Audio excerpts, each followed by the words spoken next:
రేవంత్ రెడ్డి ఢిల్లీ పర్యటన కొనసాగుతుంది. ఉదయం 10 గంటలకు కేంద్ర రక్షణ శాఖ మంత్రి రాజ్నాథ్ సింగ్ తో సీఎం రేవంత్ భేటీ కానున్నారు. తెలంగాణకు సంబంధించిన పలు అంశాలపై రాజ్నాథ్ తో రేవంత్ చర్చించనున్నారు.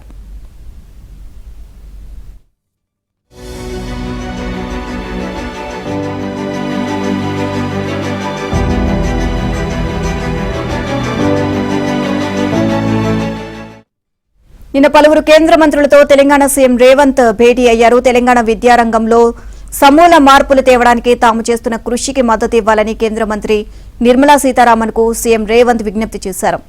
తెలంగాణలో సుమారు 90% ఉన్న బీసీ, ఎస్సీ, ఎస్టీ, మైనార్టీ వర్గాల్లోని పిల్లలకు కార్పొరేట్ తరహా విద్యను అందించేందుకు తమ ప్రభుత్వం తీసుకుంటున్న చర్యలను రేవంత్ రెడ్డి వివరించారు.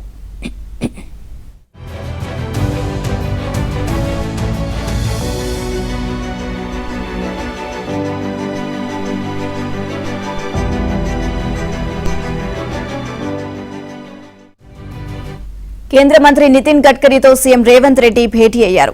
రీజనల్ రింగ్ రోడ్డుకు సంబంధించి 90% భూసేకరణ పూర్తి కావడంతో పనుల ప్రారంభానికి ఆర్థిక, కేబినెట్ అనుమతులు ఇప్పించాలని విజ్ఞప్తి చేశారు. హైదరాబాద్ భారత్ ఫ్యూచర్ సిటీ నుంచి అమరావతి మీదుగా బందర్ పోర్టు వరకు 12 వరుసల గ్రీన్ఫీల్డ్ రహదారి అనుమతి ఇవ్వాలని నితిన్ గడ్కరీకి సీఎం రేవంత్ రెడ్డి విజ్ఞప్తి చేశారు.